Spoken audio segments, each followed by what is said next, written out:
Hello, everyone, and welcome back to the Intuition Summit. I'm Emmy Vadnais, and I'm with my lovely co-host, Abby Gooch. Hello. We are with Pamela Eakins today, and Pamela is going to be talking today about Tarot of the Spirit. Pamela she has her doctorate in sociology, and she is a sociologist and a visionary cosmologist. She has taught at Stanford University, the University of Colorado, the California Institute of Integral Studies, and Pacific Center. Her books include Tarot of the Spirit, which I have right here, and The Lightning Papers, Visionary Cosmology, Mothers in Transition, The American Way of Birth, Passages for a Spiritual Birth, Heart, Breath and Graceful Movement, Love Sonnets, Cosmic Interiors, and Priestess. She founded and directs Pacific Mystery School and Terra Nova Seminary, where she now teaches. Currently, she teaches in the San Francisco Bay Area and online as well. Welcome, Pamela. Thank you so much. Very happy to be with you. Pamela, you have written over 20 books now, you've shared? I have, because I love to write. Okay, there you go. I do love to write. She's doing what she loves. She's following her intuition, Em. I am. I'm following my intuition with a pen in my hand, always. Yeah. So Pamela, we want to talk about the tarot mostly today, but could you just share a little bit about how your evolution of your own love and service and joy and consciousness has evolved from working in academia to how you are serving others now? So I loved working in academia. I really did. So now I think I have to tell a story of a mysterious stranger.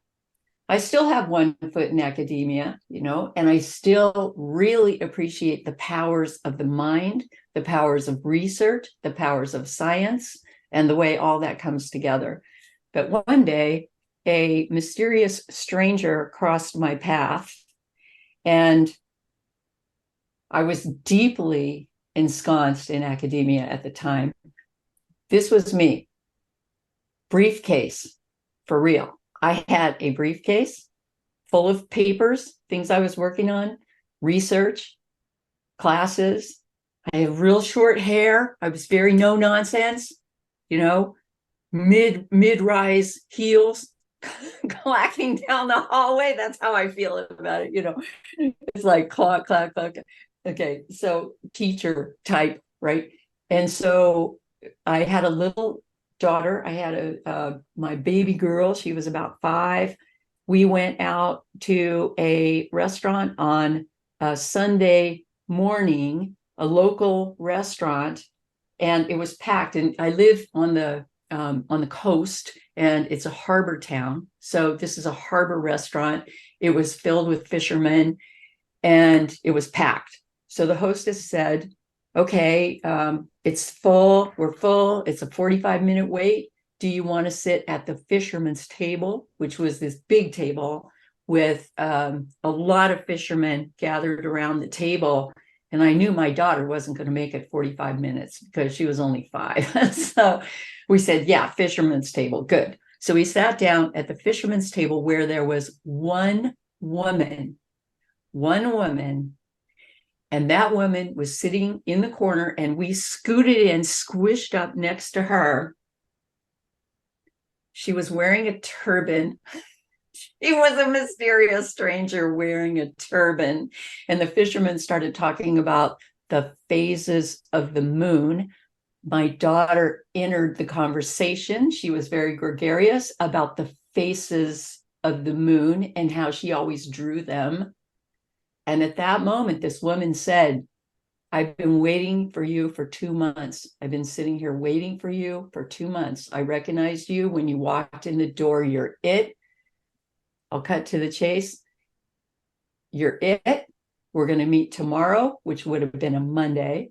We're going to meet tomorrow. You're going to apprentice with me, and we're going to start. Like, I think you've got the wrong lady. I've got to work tomorrow. I have to work tomorrow. I was going to Stanford, where I had this office and this crew and everything. No, we start tomorrow, she said. And I found myself saying, well, maybe. And when I got home, I called we had secretaries back in the day. That's how it worked. Called up my secretary. Is it okay? And people did not work from home. Did not. Is it okay if I do some stuff at home? And she said, sure, it's okay. I can handle it. I got everything covered. It's fine. It's just fine. So I go over there, meet this strange woman with the turban in her camper. She had a truck with a camper shell and a Doberman and a TV in the corner, a little TV covered by a black altar cloth with stuff on it, candles, And she says, okay, you are going to create a tarot deck. And I said, no, I don't think so. Yes, you are. She said, I was going to do it, but I can't do it now. I'm not going to do it. And at that time, there were 7 decks on the market. 7. This is how long ago it was, because we know now there are tens of thousands of tarot decks on the market. So this is a long time ago. And that was not a thing I wanted to do. So, but she took me back over to that restaurant. She said, we're going back over to the same restaurant where I met you. And she said, we're going in the back and you'll see. Okay, so we go back there. She spreads out a tarot deck on the table and she said, read for me. And I said, I can't. And she said, yes, you can. Yes, you can. She said, they told me what you look like. I know it's you. That's it. And she said, you're in a perfect position to do this and you're going to. Well, at the time, I didn't entertain it at all because I thought it would ruin my career.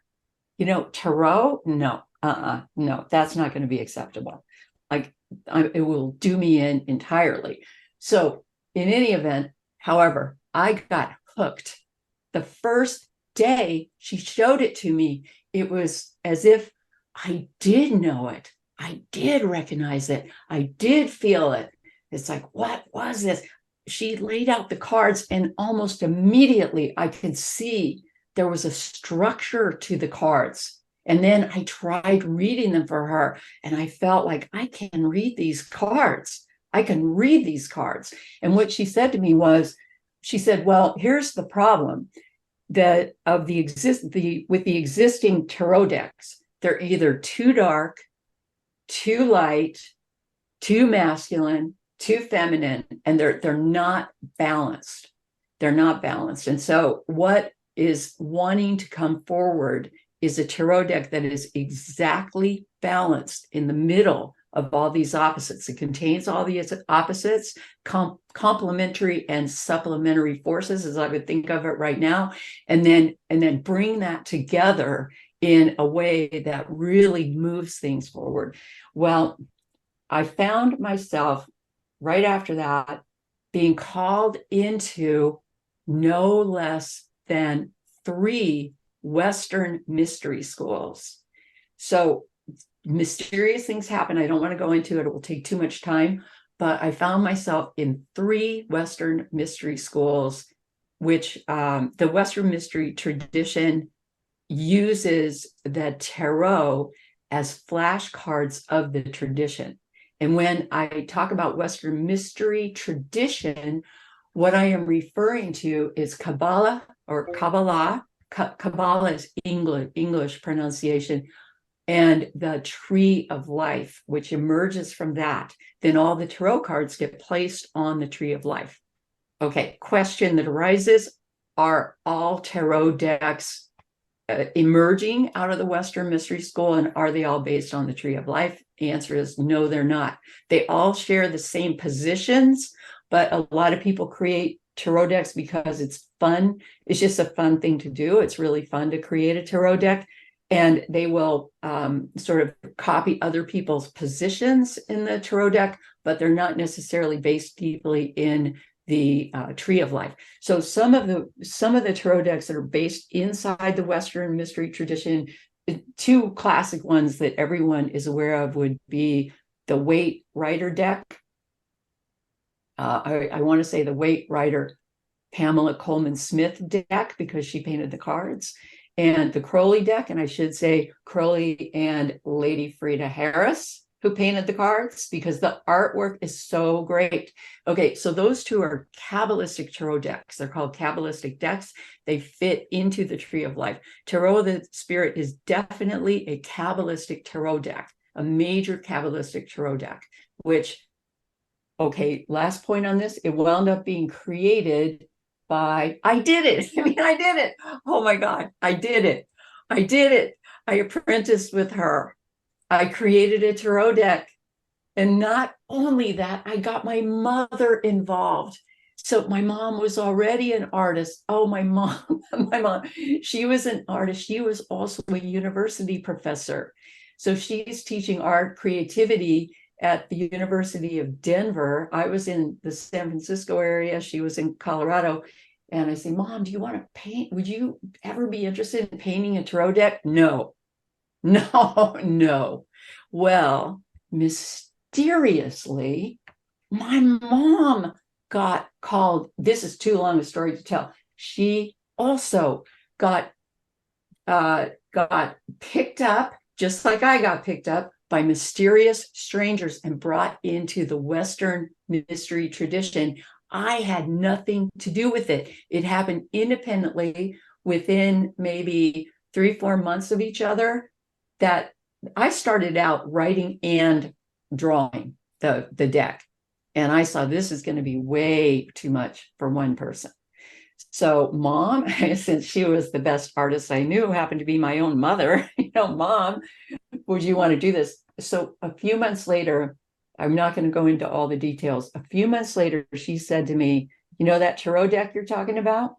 She said, well, I have to tell you, she thought it would ruin her career to paint a tarot deck, because she said she was a fine artist, an abstract artist, fine arts, and big paintings and stuff, big pictures and big sweeping pictures. She painted one series called the Colorado Sky series, which is all these moving energies, beautiful stuff. And her one of those pictures was the poster for Watercolor USA, which is like the watercolor society. It's big watercolor, it's big American national. So she was the title person. So she had a big background in art. Here she was teaching art. Finally, one day she called me up and she said, that tarot you were talking about? Well, I'm studying in the Western mystery tradition. Interesting. And I might try one card. And see. And I said, well, that's not going to get us very far. One card won't get us very far. And she said, well, I'll try one and see if it works. Okay. She painted the One of Fire as the first card, which I happen to have right here. I wasn't planning to talk about it, but this is it. She painted this card. This is the One of Fire card from Tarot of the Spirit. And she was hooked, absolutely hooked. She didn't come out of her studio for 3 years. She just painted. It took us 7 years to create the deck. This was labor intensive. We were learning so much, and it was all pouring into this tarot deck, all this ancient knowledge, ancient wisdom. So that's a little background on the history. And so then your question was, let's back up to your question. I believe your question was, what took you out of academia? I never really left academia, but I definitely expanded into this amazing, deeply historical and futuristic field does have everything to do with intuition, with this intuition and bringing that forward and seeing about creating a new world with that, leaping out and coming to a place of what kind of world might we live in, because it's very empowering. So cool. I just sent out a newsletter about that today, talk about magic, a new world. I literally said that. And I said it was about following intuition.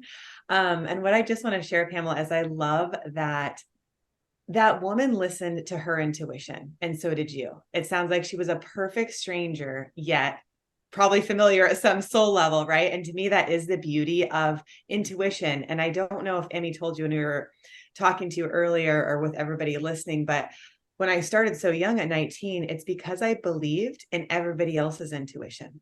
I'm like, hey, I trust my own, but I trust you to know.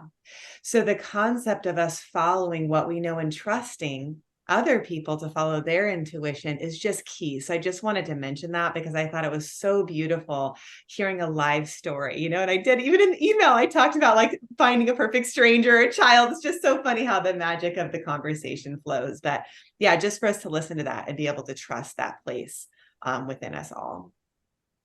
Here is another thing I would like to add about that, because my background is in sociology. Why did I go into sociology? In the very beginning, even as a teen, I was pretty intuitive then, but I looked at our world and I saw so many problems with it. Yeah. Especially the Vietnam War was happening. This was a serious problem. Okay, how do we move beyond that?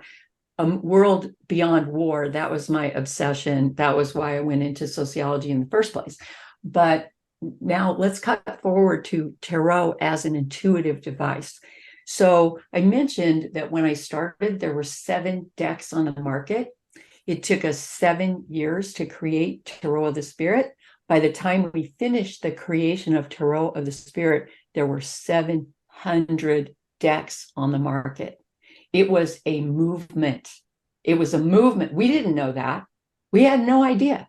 So it was a movement. It was not only tarot, but it was tarot. It was I Ching. It was runes. It was pendulums. Oh, I was already familiar with so much of that. I started with I Ching. I got busted in 8th grade for not putting my pendulum away in math class, and it was confiscated by the teacher. This goes way back, automatic writing, all the stuff that I did all my life, contacting the dead, whatever, all that stuff goes all the way back. But so I was right. That woman did recognize me. Okay, so there were 700 tarot decks on the market. Then probably now, I'm sure there are over 10,000. I'm sure there are.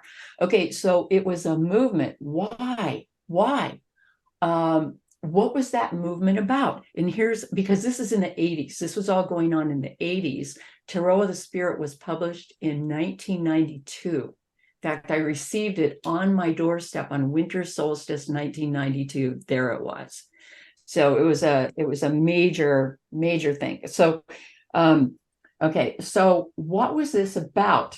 Here's what I think it was about, which applies to what you just said, Abby. And it is that people intuitively knew we needed to change the direction of our world.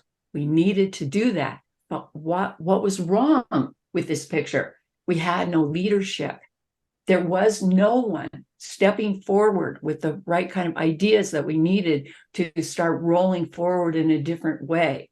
Therefore, the only way to go was going to be inside, right? Go inside, find what you're searching for within your own self.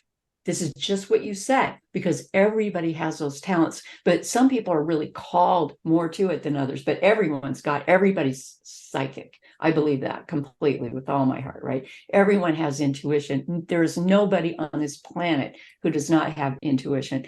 Okay, but we needed to find the leaders, and then it started to happen that people started moving into philosophies like, you're the one we've been waiting for. You're the one. We're the ones. Let's go deeper. Let's begin to formulate, and then let's rise into this new level of becoming, the visionary aspects of who we could be, what we could be. And all of that comes up with trusting our own intuition and then moving forward with that. So it's all about creating a new world, and we need it more than ever right in this very, very moment. Mm-hmm. Love it. Amen, sister. Love it.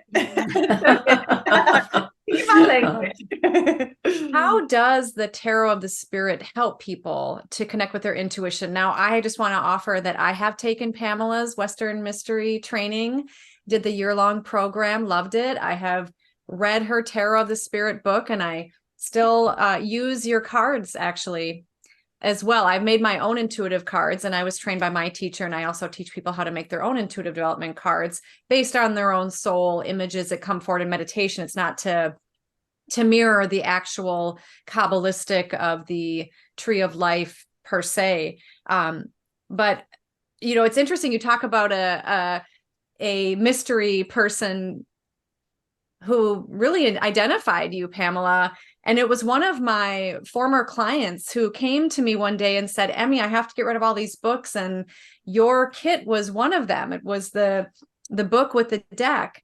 And I just dove into it. And there was even, I think, a weekend perhaps, or 2 or 3 days where I just would sit and meditate and work with the cards. And it just spoke, and it just kept calling me deeper and deeper within. So I do feel that I have an understanding of that. But for those listening who maybe are new to tarot or don't even really know exactly what tarot is, or maybe they might be afraid of it, which is not an uncommon thing for some people. There's, I think, in my opinion, some propaganda that has affected that. How would you describe how it can help a person with their intuition, knowing that we already have intuition within? What can these cards do for people? It's interesting that you mention that people might be afraid of it or negative propaganda. I'd like to address that, but let's hold that for a minute. So in terms of how do the tarot cards help with intuition? If you're asking a question, usually you're asking a question when you draw a card. So you want to know something about something, and then you draw a card. So you ask a question, you draw a card, and then the card tells you something. Well, when I teach this, I teach about what I call, I made this up, what I call primary level knowing and secondary level knowing. Primary level knowing would be when you just turn over a card, never seen it before. Let's say you've never seen it before, and you know the answer to your question. You look at the card and you know. Maybe a symbol jumps out at you, maybe a color, or maybe you just know, like reading the clouds, reading a flock of birds flying by, reading a pattern on the ground. That's primary level. You know it. So trusting that intuition is a big thing. Like there's a ship sunken on the bottom of the sea. We're going to go find it. And then you take a boat out and you feel the energies, and then this is it. This is where it is. And we have that capacity. It's incredible, because then if you check it out, you find out, yep, that's where the ship is sunk. That's where it is. That's where it is. Okay, so we have this incredible consciousness. Okay, so that's primary level knowing, primary level understanding that it is part of our being, a part of our species, part of ourselves. Okay, secondary level knowing is where you study something, and then you learn about it, and then you learn about all of its attributes and so on. And then that can bolster your primary intuition, because it gives you a lot of background, a lot of pieces. Like, for example, another thing that I studied when I was a kid was palmistry.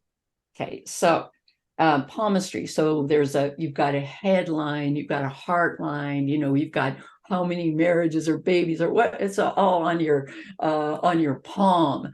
Okay, so then I went to a palm reader, and so she's going to read my palm, and she just took my hand. She took my hand and she put it on her head like this. She didn't look at it. She just put my palm on her head like that, and then she read it. That's primary level. Secondary level is where you read all the lines and all of that. Okay, so both happen in Tarot of the Spirit. If you want, you can actually study it and go deeper and deeper and deeper into that mystery tradition, which teaches about what do these symbols mean? What do these colors mean? What does this astrology mean? What do these Hebrew letters mean? All these things are on the cards. Okay. And then when you answer that question and pull up a card, you are going to get attracted to something that's going to give you the answer. And that will consist of both your primary level knowledge, just that's your straight across intuition, and your secondary level knowledge, which is what you have learned about the particular medium you're working with. So tarot is a medium that sets off, it has the power to activate the intuition in very deep ways. Also, there is a structure and a flow to a tarot deck. And so if you know what the structure is of the tarot deck, then it's pretty simple. But once you know the structure and flow of the tarot deck, it gives you the power of prediction. If you know what a card is, you know what just came before it, and you know what is going to follow it. So, and so it gives you ways of working with all these circumstances. So today I drew a card today, and it's funny, I almost put it back. It was for our podcast. I drew a card. I almost put it back because it didn't seem powerful enough. And then I said, is this really it? Because maybe this isn't powerful enough. So it's very important to really analyze what you did get, really understand what is happening before you move on. Okay. And then I it's funny because I drew another card because I wanted to move on. And the card I drew was the one I just showed you, which is the One of Fire. That was the second card. The One of Fire is the number one card in beginning a new path. It is the number one card in the tarot deck. It's a brand new path. So it opens before us. But the card I drew for our podcast it's called Two of Earth, Cause and Effect. Two of Earth, Cause and Effect. Well, what we learn through the tarot is that we are both the cause and the effect. So it not only gives us the power of prediction, but it tells us how to become an operative or an agent to actually create outcome in our lives. So here's how you do it. What is a desired outcome? Here's a step-by-step path to getting there. That's what tarot can tell us.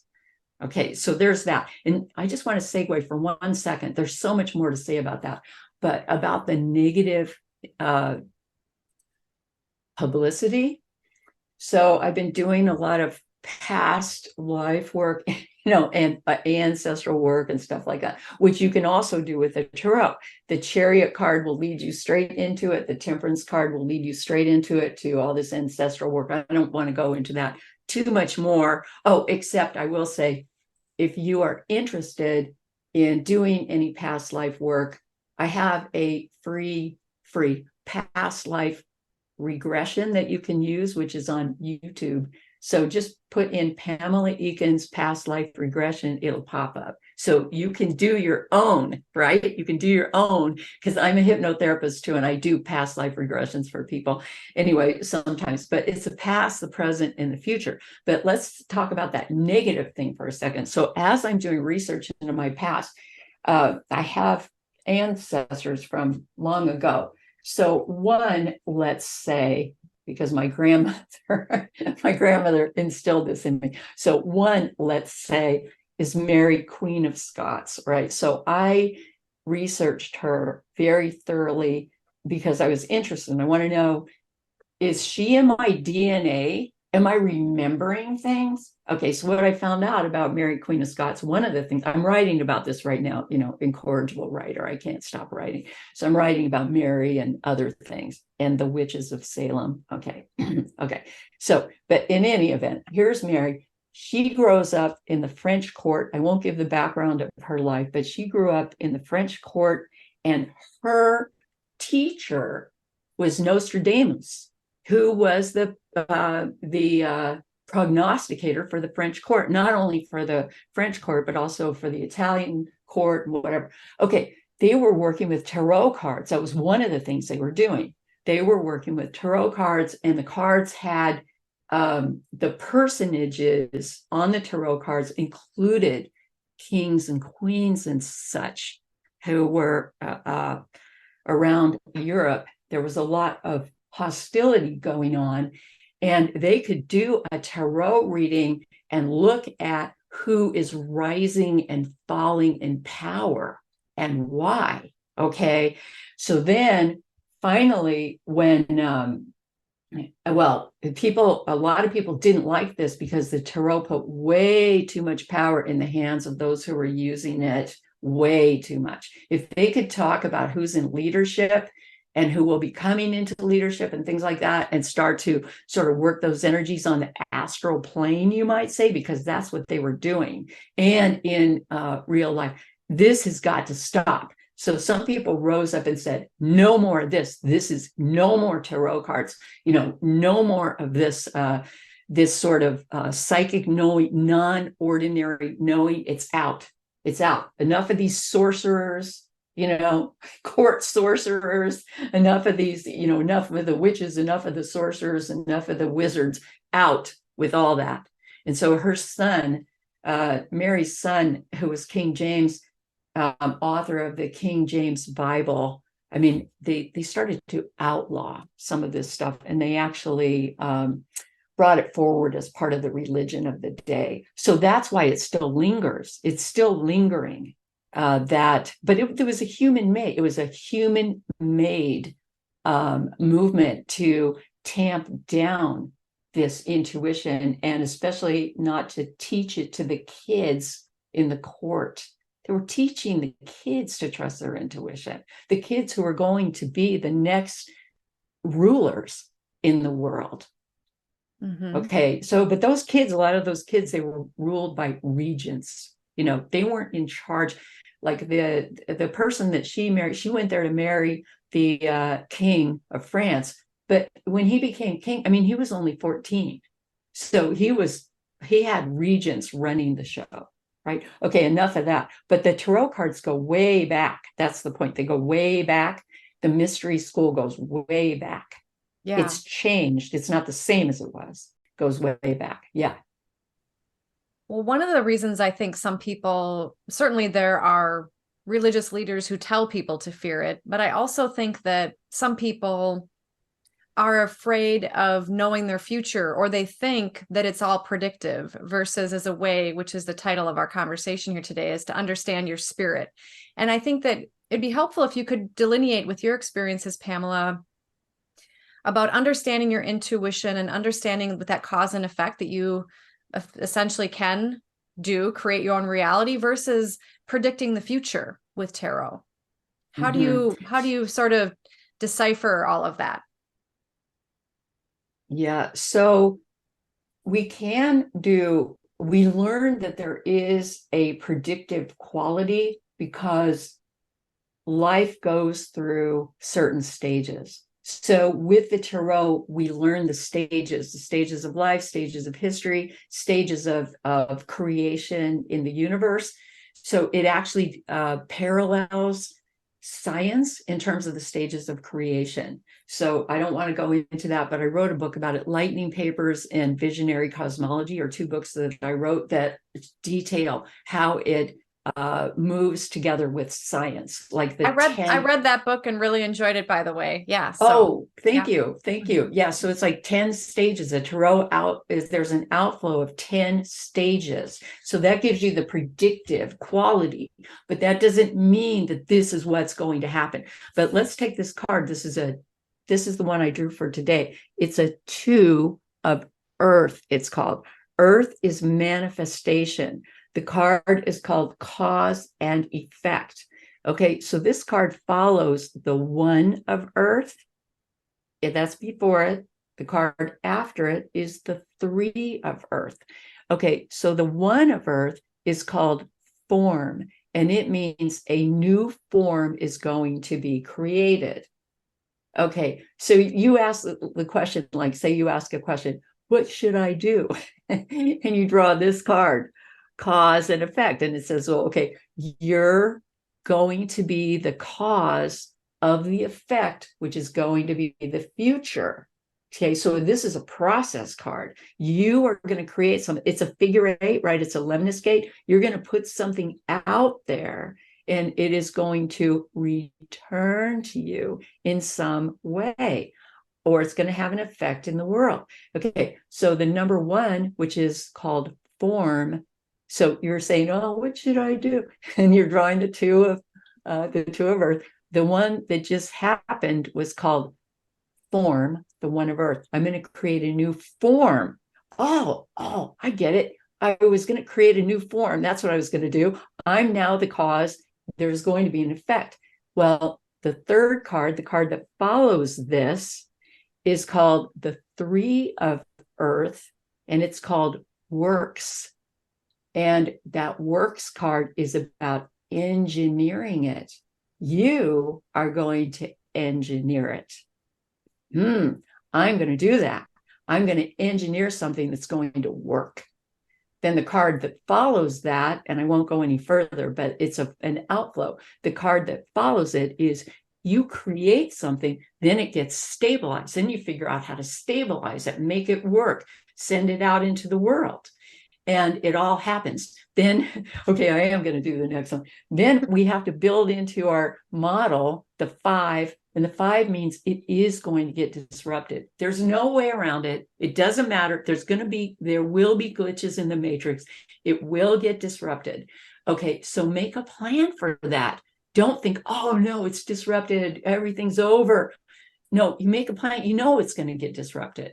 And so you already expect that. So you're calm, cool, and collected, and you move right through it into the next card, which is a card of working with others to make this work in a really good way.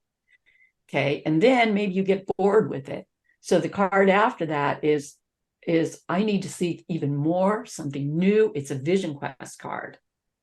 Something more, something new, something really exciting, the next level. So this is how the cards unfold. So if you know how they unfold, and you are also going to know how history unfolds, how society unfolds, what's going to be next, then you can participate with it in really creative, amazing ways. And so that's what the tarot is. So if you say, okay, this is cause and effect, and then you say, well, okay, I know the card that follows it is going to be engineering it, but then you say to yourself, well, what could I do to engineer this properly? Then you draw another card. See, so you can work with it that way. I'm going to ask that. I'm going to say we're in the business of creating a new world, right? And so we're going to create a new world. What can we do to better engineer that? I'm shuffling the cards. Okay, what can we do to better engineer a new world? So I work with the cards every day. I do readings for people too. If you want a reading, get in touch. Okay, so all right. Oh, or if you want a free reading, free readings, go on to www.tarotofthespirit.com and sign up for free readings. Okay, so here we go.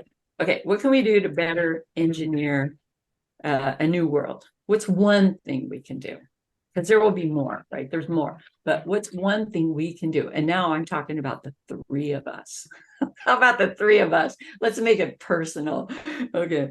All right. What can we do? I'm going to trust the card that comes, and I'm not going to just discard it if I think, oh, that's not good enough. No, I'm going to sink into it, and I'm going to let my imagination go wild, because intuition is also about letting your imagination go wild.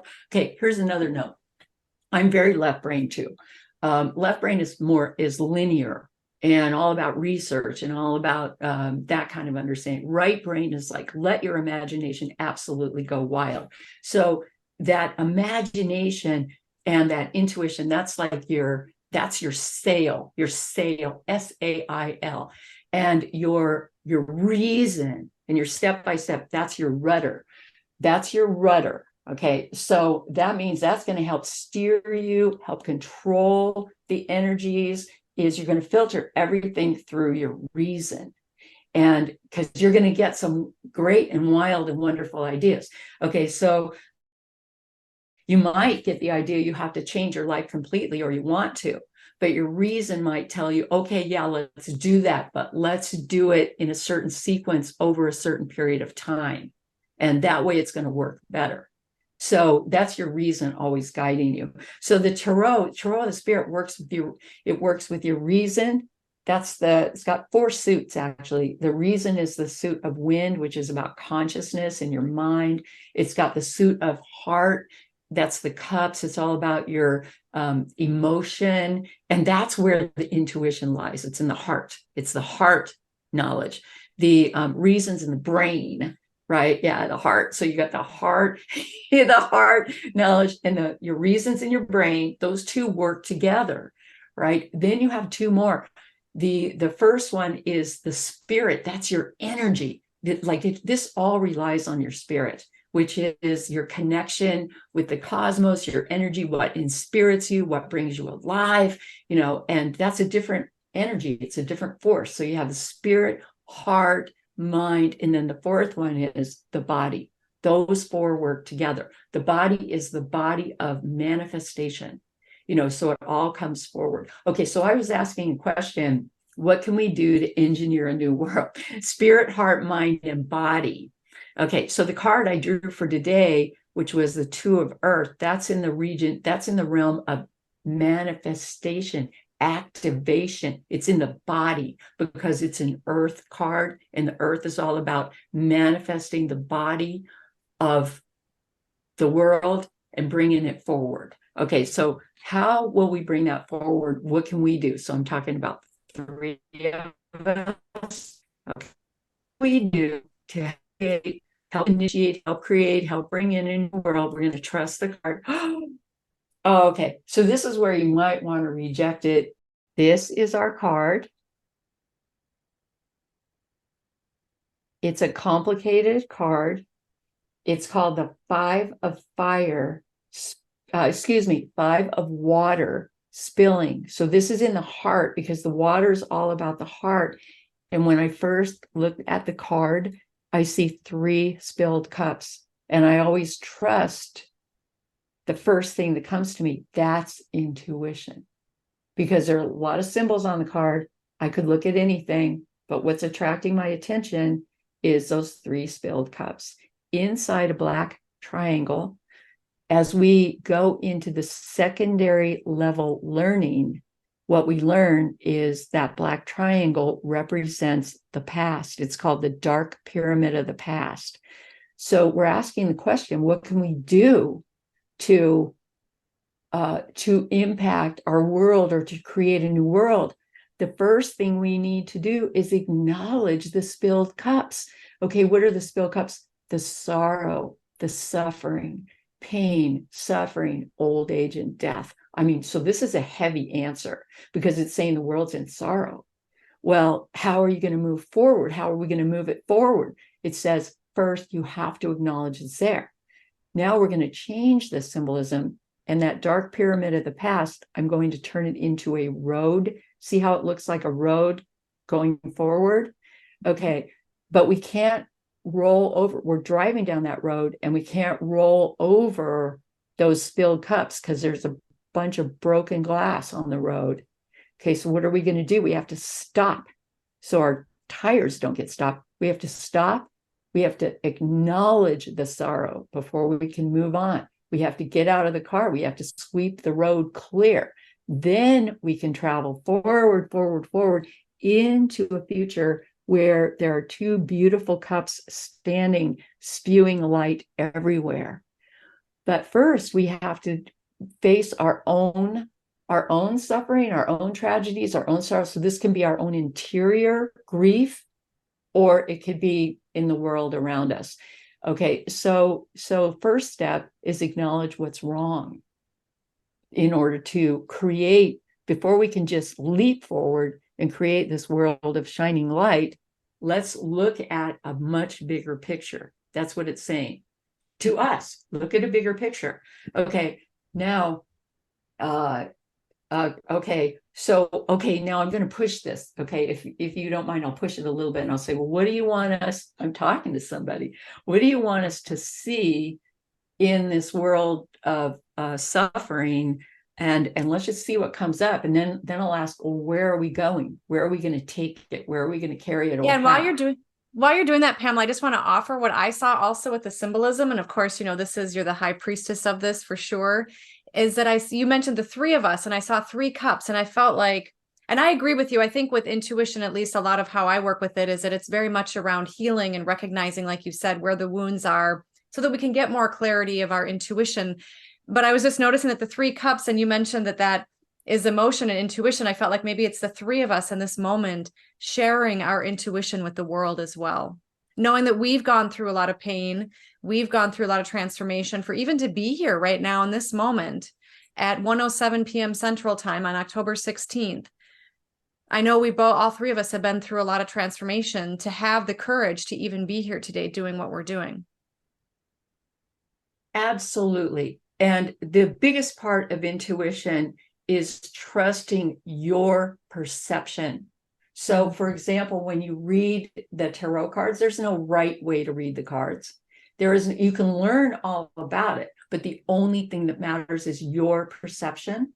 So, that what that card brings up is, I also felt like, well, the three of us have been through a lot, probably way more than we can talk about on this particular podcast, but we've been through a lot. Okay, that's how we learn to access our intuition.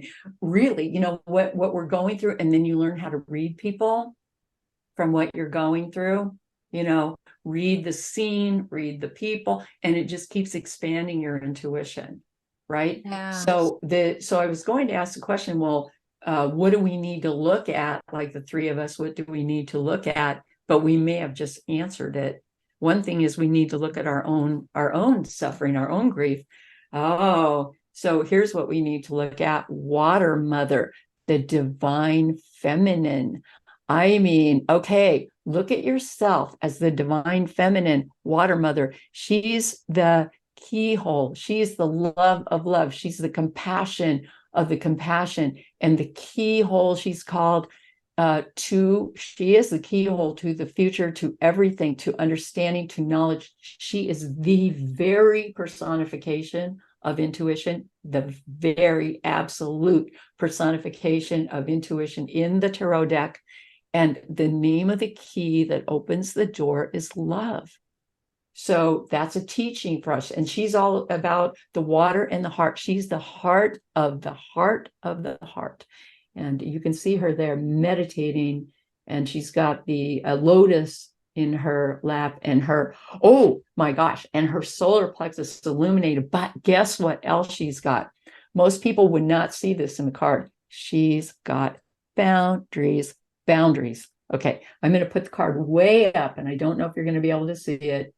But you can see she's got an arm out with a fist over her heart. Mm. She is the essence of compassion. Absolutely. And yet, at the same time, she knows when enough is enough.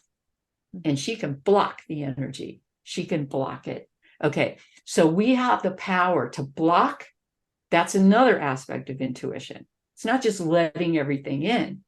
We know, we learn when to block something. Okay, and then one more quick card, which would be, and this is applicable to not just the three of us, but everybody listening, that this is really the one of fire, starting out with your mother with the one of fire, which is like getting things going, and with the spirit, the fire is the spirit. And so this is relevant to all of us, right? Totally relevant to all of us, because we're talking about this very broad concept of creating a new world. Okay, so acknowledge your pain, acknowledge your suffering. And, here's an important thing about acknowledging your own pain. Once you acknowledge and own your own pain, then you don't go splattering that all around the world. You can hold it within yourself as you then begin to go forward and create something beautiful. Because a lot of times when people aren't in touch with their own pain, when they don't acknowledge their own pain, when they keep rolling down the road with the pop tires, then they're pointing the finger everywhere at everyone else as being the problem without looking inward. So that's way too long to go into, but that's the idea, and it applies to all of us. Okay, so what are we trying to create? Where are we headed? Where are we going? And again, I trust the cards very much to give me the answer, because I don't work alone. It's like, what are we doing? I'm drawing from the whole field. I'm drawing from my guides. I'm drawing from those it's like, it's almost like entities or something that I can't really go into that right now, but it's like these guides, this knowledge. If I hear something, I trust it. If I feel, mostly it's about feeling. In Taroception, it's about feeling something in the body, like maybe you get chills, maybe your hair stands on end, maybe your heart starts pounding, your solar plexus goes into a knot, you get butterflies in your stomach. All of those are intuition, and they're all moving you to where you need to go. Okay, so trust that your perception is correct. Okay, so I'm asking, where do we need to go now? This is the other card that works so well with the Water Mother. It is the One of Water, and it's called Open Channel. That's what we're doing, and trying to encourage everybody to do the summit. So we open, exactly, open the channel. Okay, so first we're going to acknowledge our pain and our suffering. We're not going to point the finger and splatter it all around the world. Then we're going to open ourselves as a channel to receive, and we're channeling from the outside, what feels like the outside, and the inside of ourselves. And what we're doing basically is expanding our consciousness. It's all about the expansion of consciousness, and opening to receive that. By the way, the word Kabbalah, or Kabbalah in Hebrew, means to receive. So it's all about receiving these energies, receiving, and then our consciousness expands. Thank you, Pamela. That is absolutely beautiful and so inspiring. And I actually pulled the Water Mother earlier today as well, when I was wondering if I should share that I had taken your Western Mystery School, and I pulled that card while we were talking. So that's pretty synchronistic. And also, when I took your training, I said, what are we receiving? And I know you just described it, but is it also sometimes interpreted as receiving God? Kabbalah is Kabbalah. Is that right? To receive God. Well, it is. Okay, so it's interesting because that Kabbalah is that's Arabic. And it's Kabbalah with a Q, but it's all the same. Qabbalah. So a woman was in my class for years, and she's an Arabic speaker. That's her first language, and she's from Lebanon. And she interpreted all of the words that are in Hebrew. That there's not all of the, but many of the Hebrew words associated with the tarot that you see also have a component that is Arabic. So the Qabbalah, she pronounced it, and she said that is Kabbalah. She pronounced it in her throat, and it means to receive Allah. Okay, so to receive God. So in Hebrew, there's no spoken God. So it's to receive. And that's usually it's spelled with a K, but it's to receive the energies of the universe, to receive the creative force, to receive with it's unspoken, unnamed, but it is the creative power and energy and guidance of the cosmos. So whether named or unnamed, all the forces and forms that have ever been, named and unnamed, known and unknown, we invite the positive energies. Oh, absolutely. Breathtakingly beautiful. Pamela, is there anything else you want to share today about the Tarot of the Spirit? And I know you can talk for hours, and you have a beautiful school, and also I know you have a gift. Actually, maybe this would be a nice time to share what you're offering the Intuition Summit attendees for the year 2023.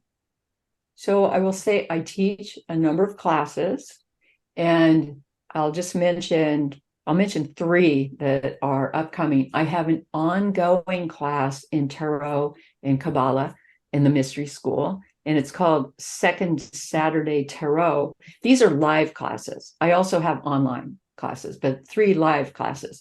So Second Saturday Tarot is a live class on Zoom, so you can take it from any place in the world.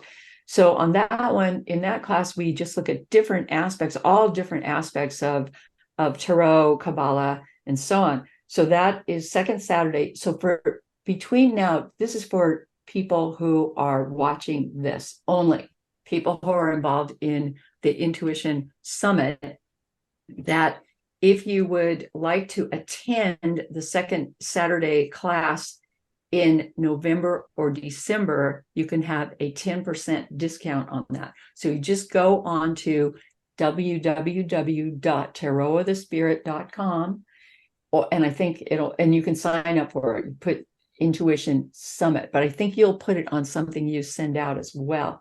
So there's that class. And then another class that's coming up will be January 6th, 2024. That's the Tarot Pilgrimage class. And that's where we get each person who attends, it's on Zoom, gets your own cards, one card per month for the entire year of 2024. So those are going to be meditation cards. I do this every year. The upcoming year is Strength. It's going to be a very powerful year about healing. And so that'll be the context, will be the healing context. So you can come to that and you can get your cards for the year. The other one that's coming up is called The Fool's Journey. And that is really intuitive, where we go through the entire tarot deck in 1 year. We meet once a month together, but then people do independent meditations over the month, and we go through the entire tarot deck over the year in this intuitive journey that takes us into the core of our own being. So I have facilitated that particular class, year-long class, about 50 times, like 50 times. I myself have taken it, participated inside of it 7 times, and it has changed my life so much, like every single time. So I highly recommend that. I don't put it on the schedule every year. I haven't done it for a few years. So it's The Fool's Journey, and that one starts in January. So all of these classes are on the Tarot of the Spirit website. I'd also like to say I have a lot of YouTubes. So just go on YouTube, type in Pamela Eakins, a lot of YouTubes on the tarot, every aspect of the tarot, just about every aspect. So you can immerse in that as well, and learn how you can do more work. Like some of the things I've done is past life work with the tarot, ancestral work with the tarot, shamanic work with the tarot, because Tarot of the Spirit has 4 elements and it works with the spirit, heart, mind, and body, fire, water, air, and earth. So you can do a lot of that work. You can do soul retrieval work with it. And I have, again, many YouTubes on all of these things. So there we go, going forward. So to intuit is like trusting your quick and ready insight. That's what it's about. It's what leaps out, trusting the symbols that leap out to you. You can learn all about them, but trust the ones that leap. Oh, one more thing I'd like to add, then we could end. It's called what I call street tarot, which I also teach about in my classes. Street tarot is really fun. It's when you're just wandering around and all of a sudden these symbols leap out at you.